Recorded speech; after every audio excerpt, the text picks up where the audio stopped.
आज हम कितना अच्छी तरह अपने बच्चों में, अपने रिश्तेदारों में, भाई बहनों के साथ प्यार से रह रहे हैं। इनमें कितना मोह है, इन्हीं के लिए दिन रात हम प्रयत्न करते हैं और टाइम भी करते हैं। और फिर पता नहीं हम रहें या ना रहें, हमारे साथ जो बच्चे, भाई बहन, माता पिता हैं, उनका कितने दिन का संयोग हमारे साथ है, वो कभी भी जा सकते हैं। फिर हम क्या करते हैं, रोते हैं, बिलखते हैं, उनको याद करते हैं। तो ये बहुत बुरी बात है। हम कितना अच्छी तरह यहाँ रह रहे हैं, फिर मृत्यु होती है, कितना घिनौना कर्म है ये। और फिर भी हम इससे मुक्ति का प्रयत्न नहीं करते, तो हम पत्थर हैं, इंसान नहीं है। अभी तक तो हमें पता ही नहीं चला था कि इसका कोई विकल्प है, इसका एंड भी है। अब परमात्मा ने अपना विधान स्वयं आकर बता दिया। जिसको सूक्ष्म वेद कहते हैं, जिसको तत्व ज्ञान कहते हैं, वो परमात्मा ही बता सकता है। उस परमेश्वर ने स्वयं आकर बता दिया है कि ये लोक ठीक नहीं है, यहाँ का भगवान ये परमात्मा नहीं है। परमात्मा का अर्थ होता है श्रेष्ठ आत्मा। यहाँ का जो मालिक है ये परमात्मा नहीं है। परमात्मा उसे कहते हैं जो कभी किसी को दुख ना दे, केवल सुख ही दे। और भगवान कहते हैं जो भोग्य पदार्थ प्रदान करे।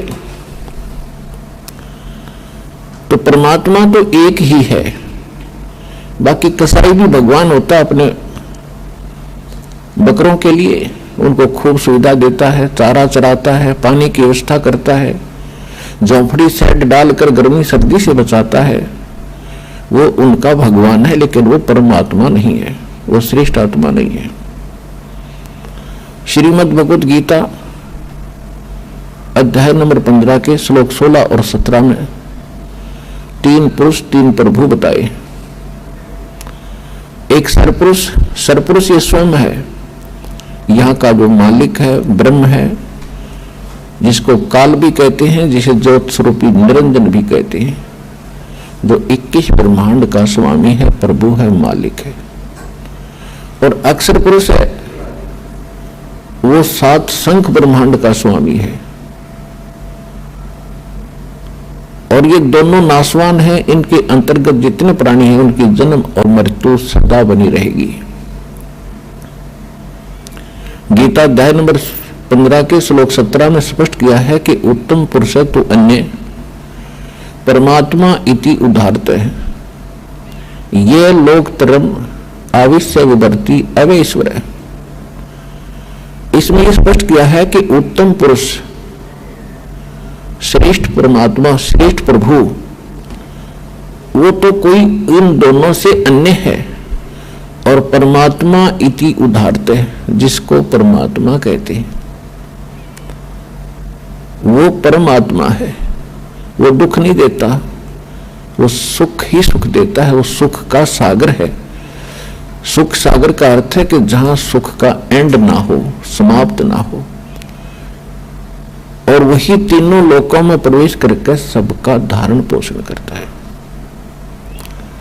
तो यहाँ सतलोक आश्रम बरवाला जिला हिसार के अंदर उस परमात्मा की जानकारी दी जाती है और उसको प्राप्त करने की विधि बताई जाती है। वो परमात्मा, उस परमात्मा की शरण में आने से कबीर भगवान है, वो कबीर परमात्मा है, वो वास्तव भगवान है, वास्तव परमात्मा है।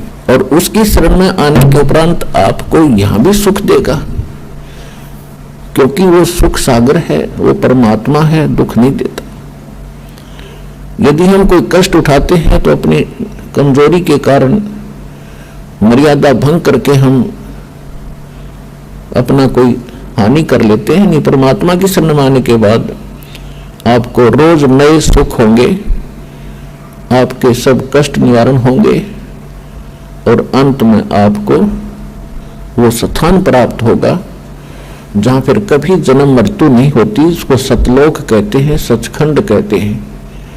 वहां आपकी ऐसे ही परिवार होगा, फिर वो कभी मृत्यु में नहीं आएंगे।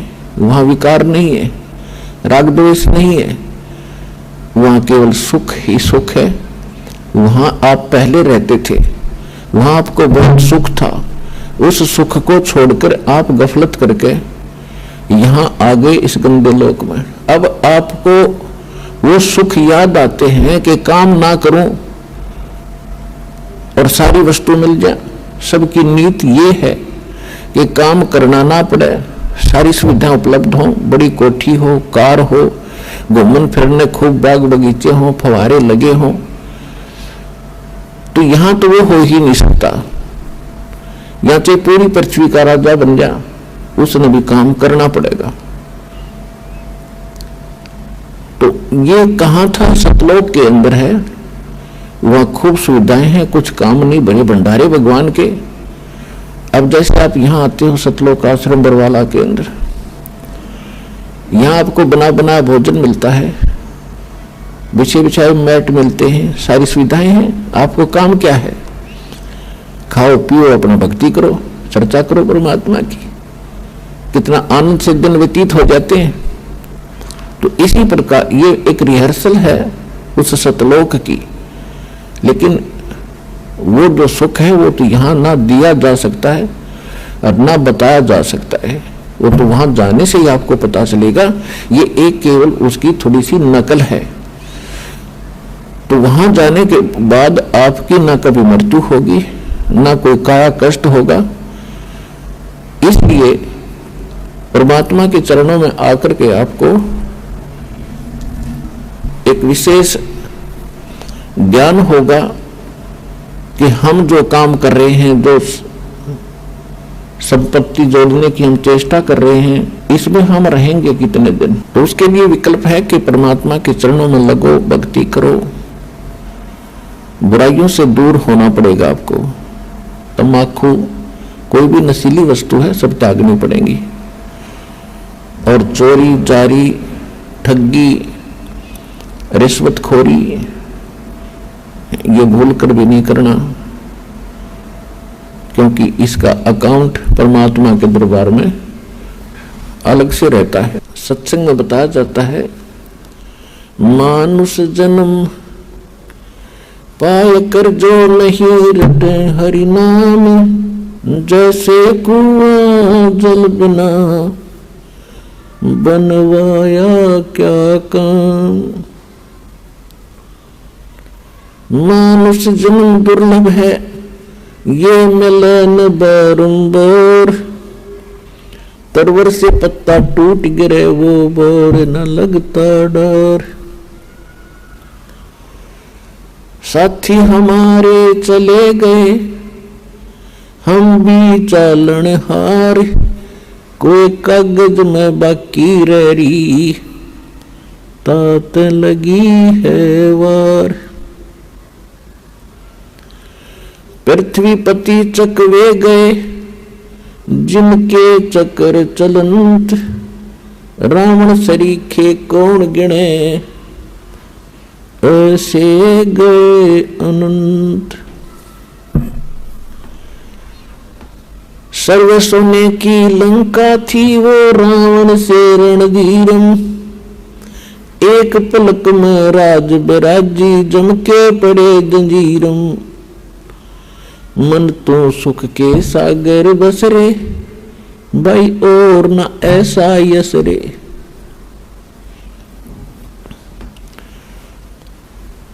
तो याद दिला जाता है कि बोले मानो, ये मनुष्य जीवन ऐसे नहीं प्राप्त होता जैसा आपने सस्ता सा समझ रखा है। ना जाने कितने अन्य प्राणियों के जन्मों को भोग के, महाकष्ट उठा के एक सु अवसर प्राप्त होता मानव का। और मानव शरीर के अंदर हम क्या करते हैं? बस संतान हो जा भगवान, अच्छी कोठी बंगले हो जा, फिर इनका विवाह हो जावे और फिर इनका संतान हो जा, फिर हम बेशक मर जावे। बस इतना ही काम था। इसका एक विशेष कार्य है। ये कर्म जो आप कर रहे थे बगैर भक्ति के, ये तो पशु पक्षी भी आपसे अच्छी जिम्मेदारी से करते, लेकिन केवल यही काम मनुष्य का नहीं, इसके पैरेलल एक काम और है जो सत्संग में आने से ज्ञान होता है। अपने आत्माओं जैसे ये नकली संत भी सत्संग करते हैं, मिलता जुलता ज्ञान भी लगभग बता देते हैं कि भक्ति करो नहीं तो दुख हो जाएगा, लेकिन उनके पास समाधान नहीं है। तो वो सत्संग सुनना या ना सुनना बराबर है।